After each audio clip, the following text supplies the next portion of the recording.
Bien, vamos a continuar entonces. Esta es la segunda grabación de media hora. Estamos iniciando la materia Economía Política para la carrera de Derecho y en esta conversación, en esta reunión, en este video, vamos a abordar un material de la bibliografía que, si bien es sumamente sencillo, es de lectura inevitable, es algunos conceptos del capítulo 1 del Manual de Economía de Gustavo de Marco. Si bien algunos de los conceptos, esto está todo en la PEDCO, si bien algunos de los conceptos merecen reflexiones y análisis, es una forma sencilla de abordar un tema sumamente complejo, que es la primera cuestión a tener en cuenta cuando retomamos esta temática que conversábamos en el video anterior, de empezar a profundizar de qué se trata esto de la economía, qué es la economía, cuál es su objeto.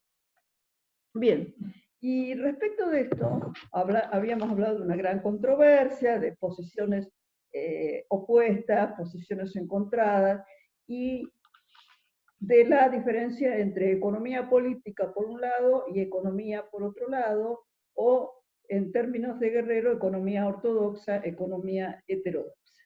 Entonces, para seguir avanzando y entender un poco más esta cuestión, vamos a abordar este capítulo para meternos en una temática que es clave en esta diferenciación. Y tiene que ver con la siguiente pregunta.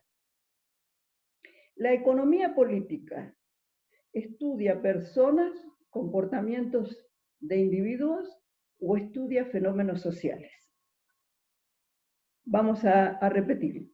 La economía política, la teoría económica o economía secas, ¿qué estudian? ¿Cuál es su objeto? ¿Estudian comportamientos de individuos, de personas analizadas individualmente? ¿O estudian fenómenos de carácter más complejo que son típicos o fenómenos que podríamos englobar en la palabra fenómenos sociales? Y esta es una cuestión sumamente importante, porque en la historia del pensamiento de la economía, pensamiento de todas las obras que se fueron elaborando desde distintas versiones teóricas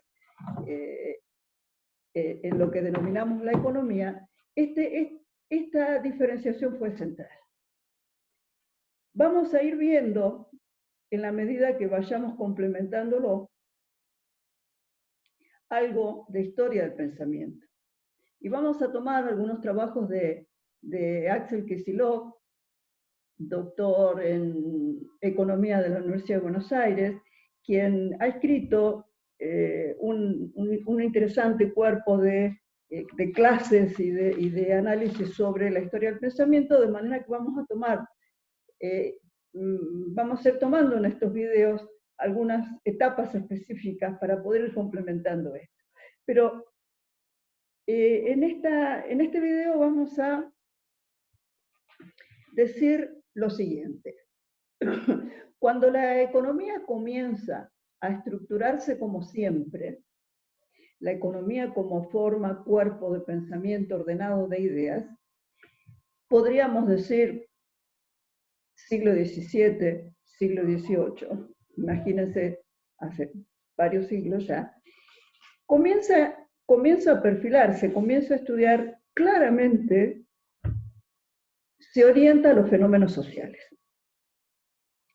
Tanto es así que una de las primeras obras del siglo XVII que caracteriza lo que se denomina la escuela fisiocrática francesa, ya vamos a ir viendo, complementando con más información sobre esto, precisamente hace un esbozo de una especie de sistema económico, es uno de los primeros antecedentes que se tienen al respecto. Y por otro lado, una obra clave en la historia del pensamiento económico, que es una investigación sobre la naturaleza y las causas de la riqueza de las naciones, que se escribió en el año 1776, escrita por un filósofo, pensador inglés, Adam Smith, también aborda claramente su estudio desde la perspectiva de la economía política. Entonces, con esta base, podemos decir que así se desarrolló el pensamiento, se desarrollaron distintas obras dentro de lo que se podría denominar un estilo, una forma de pensamiento que es la escuela clásica del pensamiento económico. O como se dice a veces, simplemente los economistas clásicos, comenzando por Adam Smith, David Ricardo, Carlos Marx. Esta forma de pensar la economía era claramente en términos de economía política, por varias razones, pero quizás la primera que deberíamos citar es que engloba o aborda, mejor dicho, el estudio de la economía, no refiriéndose a individuos, a comportamientos individuales, si bien se hacen referencias, sino tratando de identificar grandes comportamientos, y movimientos y procesos dentro de la sociedad. De manera que este es un primer dato, porque 100 años después de esto, sobre finales del siglo XIX, un poco antes, dentro de quienes pensaban la economía, se da un cambio muy significativo. Y es este giro hacia el análisis de los comportamientos individuales. Lo vamos a volver a ver, pero en términos generales podríamos decir que la economía política estudiaba determinados procesos sociales y esta nueva economía que surge, que podríamos llamar economías secas o teoría económica o economía ortodoxa, abandona este análisis de procesos sociales y va a tomar como objeto a los individuos, pero no solamente a los individuos, sino que va a construir un modelo de comportamiento individual muy particular, una síntesis, una estructura de cómo se actúa, cómo actuamos en términos de nuestra inserción en los procesos económicos. Este giro hacia lo que se denomina el individualismo metodológico ha hecho que se produzca una brecha muy importante en todo el desarrollo del pensamiento económico. Y por eso, en esta materia, nosotros presentamos economía política, pero también presentamos esta otra alternativa de comprender la economía para poder analizar las diferencias y las contradicciones entre una y otra. Dicho esto, ¿por qué? ¿Cuál es la diferencia? ¿Cuál es ¿dónde está? ¿Por qué es tan importante estudiar al individuo o estudiar el sistema social o la sociedad? Bueno, y ahí aparece la vinculación aparece otra línea de discusión sobre que gira alrededor del individualismo metodológico, pero que podríamos resumir en esta diferenciación fundamental que es nuestro comportamiento individual, lo que hacemos, nuestras conductas, están determinadas socialmente, es decir, nos comportamos en función de determinados procesos sociales de los cuales formamos parte y dentro de los cuales estamos integrados, o es al revés. Los comportamientos individuales son los que van configurando procesos sociales. Bien, esta cuestión,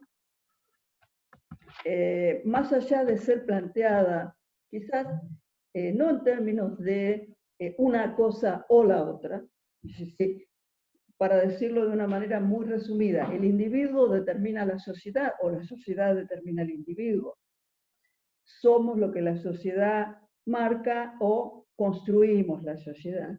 Son preguntas que giran más o menos alrededor de la misma problemática. Es un tema que vamos a seguir profundizando a lo largo de toda la materia, pero tiene que ver, y por eso tomo esta, para iniciar, y recomiendo fuertemente la lectura de este material de Marco, va a ir conformando la idea de sistema, ir entendiendo que los individuos, la sociedad, estamos integrados, conformamos sistemas. Entonces, ahí nos detenemos porque de Marco, en unos esquemas muy sencillos y muy introductorios, pero que resultan sumamente útiles, muestra la diferencia entre lo que es un conjunto y lo que es un sistema. Entonces, un conjunto, que podríamos tomar como antecedente la idea de conjuntos que utiliza la matemática, el conjunto de los números reales, el conjunto de los números naturales. El conjunto, ¿en qué se diferencia del sistema? Bien, el sistema es un conjunto, pero además incluye un determinado patrón, unas determinadas formas de relaciones entre quienes componen el conjunto. Vale decir que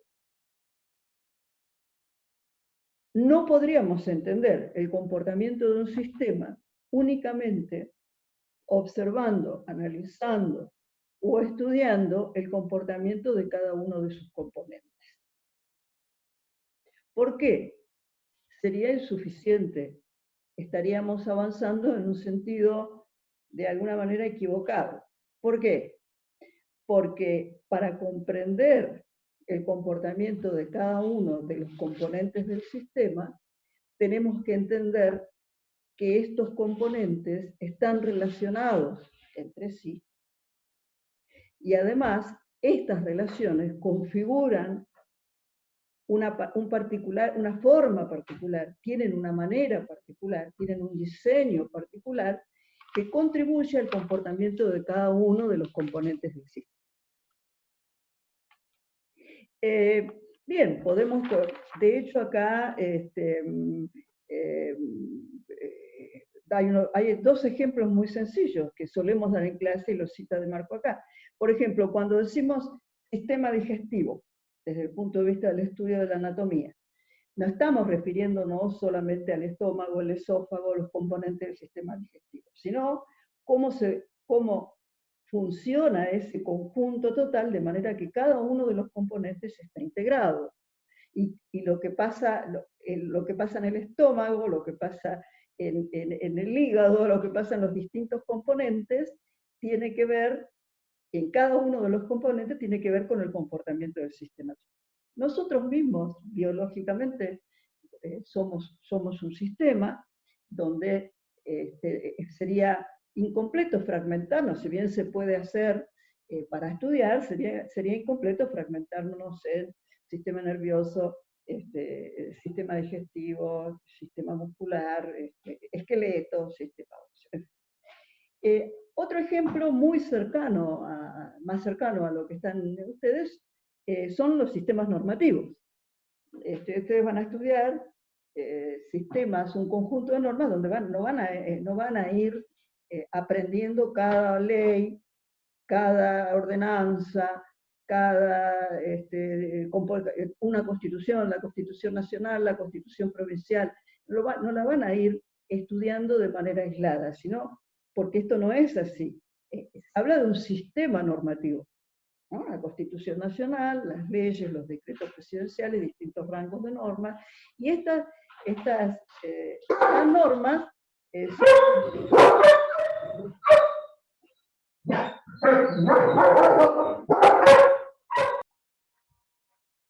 bien, de manera entonces que la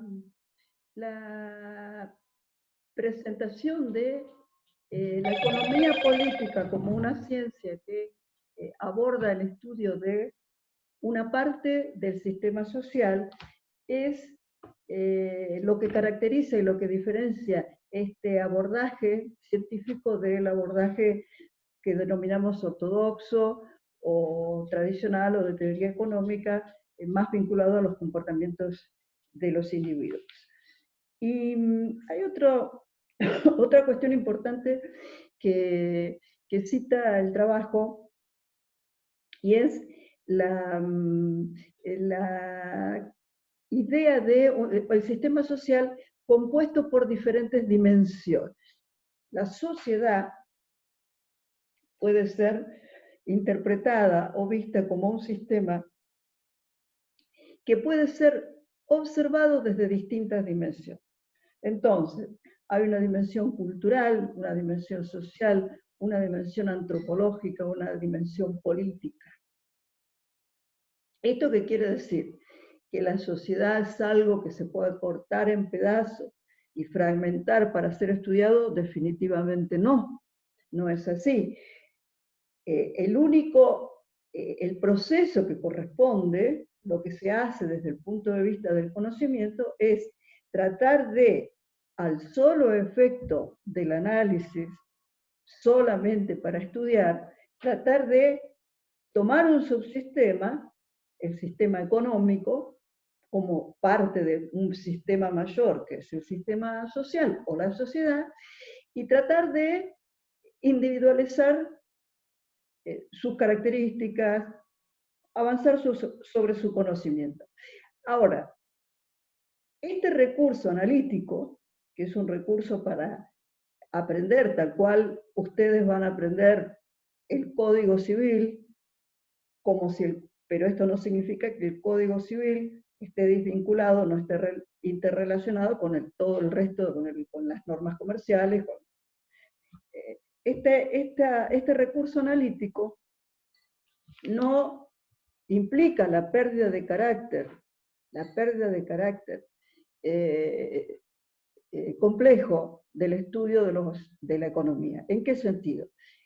Si estudiamos los procesos, la economía como un subsistema de la sociedad, lo estamos estudiando sabiendo que este subsistema está interrelacionado y funciona acompasadamente, está integrado a un sistema social, a un sistema político, a un sistema cultural, al resto a un sistema ambiental, ecológico o de recursos naturales que forman parte de este gran objeto complejo de estudio que es la sociedad.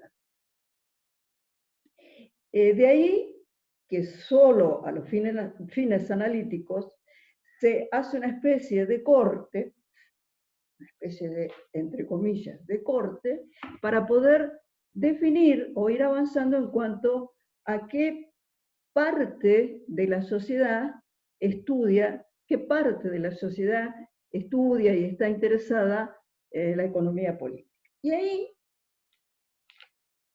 debemos hablar de procesos.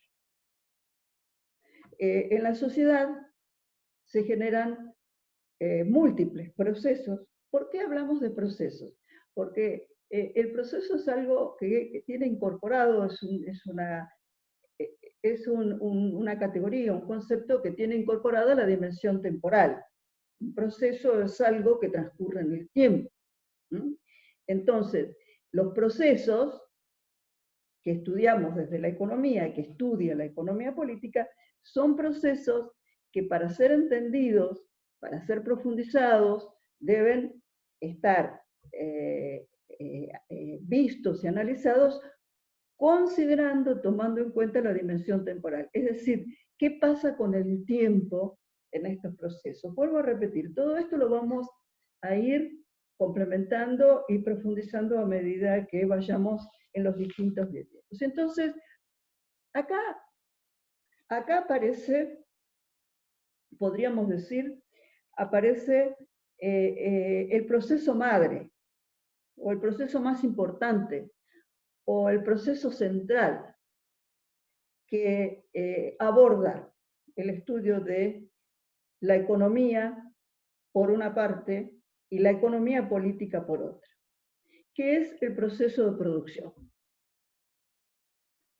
Dentro de la gran cantidad, innumerable cantidad de procesos dinámicos que la sociedad genera de manera continua, muchos de estos procesos contradictorios, opuestos entre sí, el proceso de producción es el proceso que interesa especialmente a la economía política.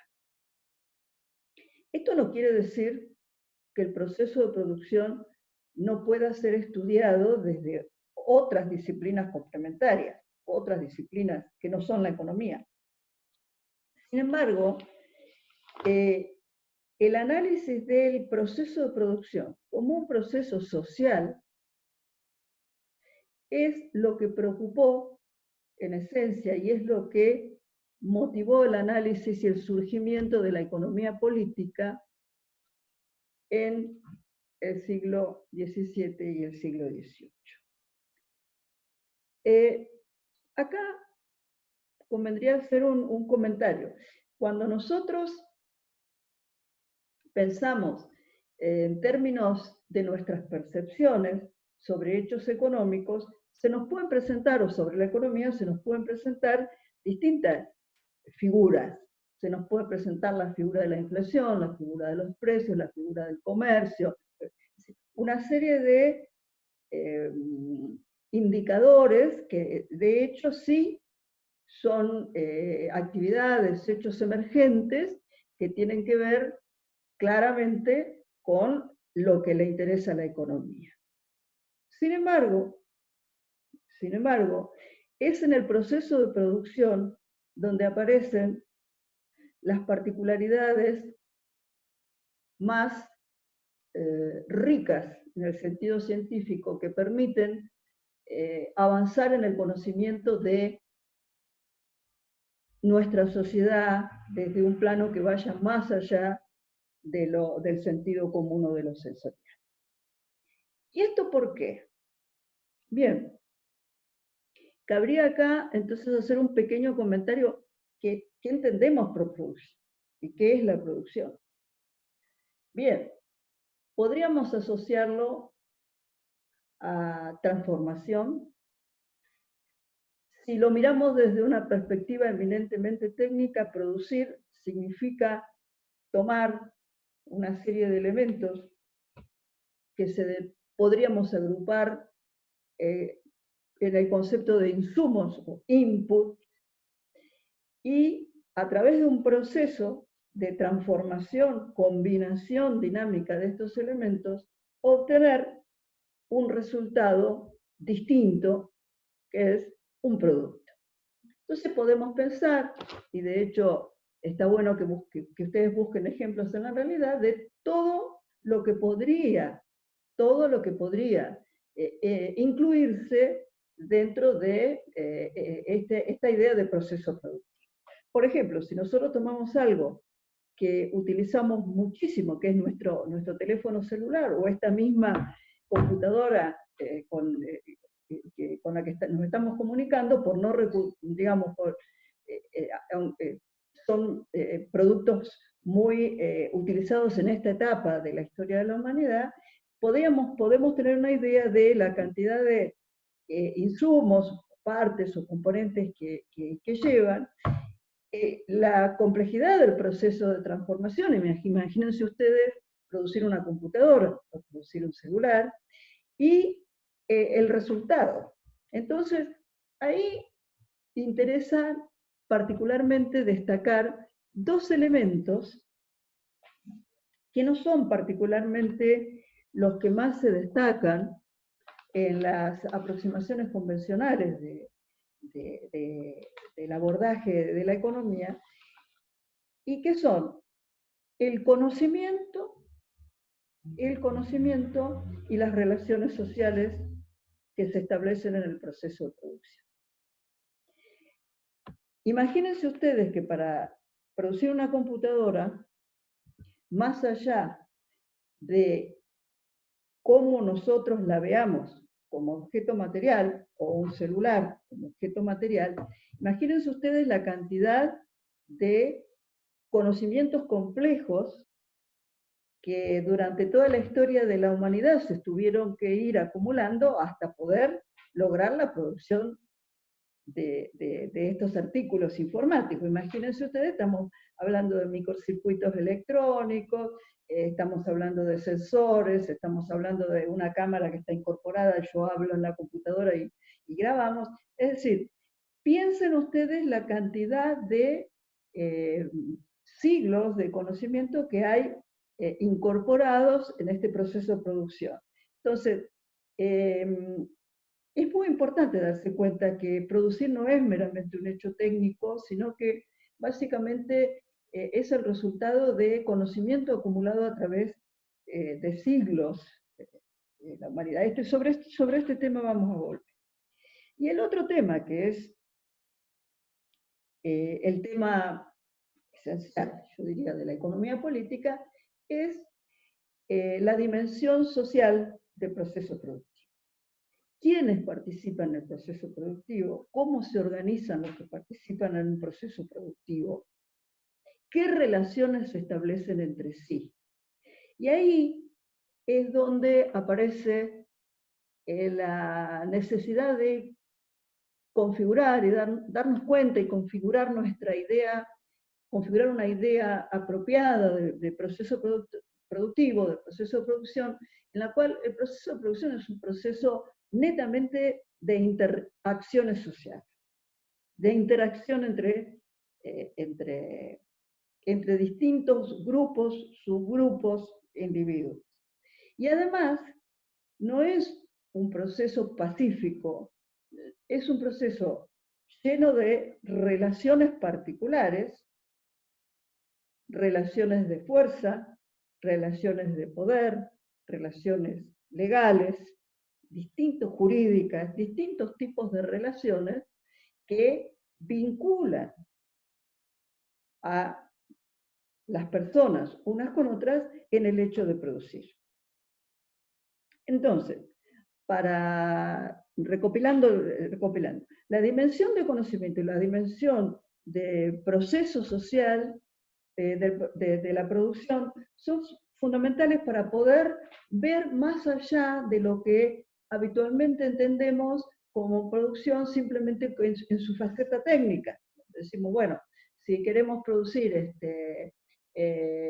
hierro, bueno, la industria siderúrgica tiene una serie de procesos tecnológicos, es decir, está la parte técnica, pero tenemos que ver que de esa parte técnica tiene incorporado el fenómeno del conocimiento y tiene incorporado lo que es fundamental para los economistas clásicos.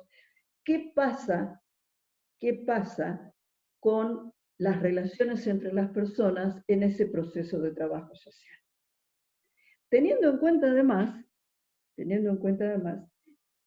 una cuestión fundamental, que es que este proceso de producción es uno de los componentes típicos, característicos y particulares de nuestra especie, de la humanidad como especie.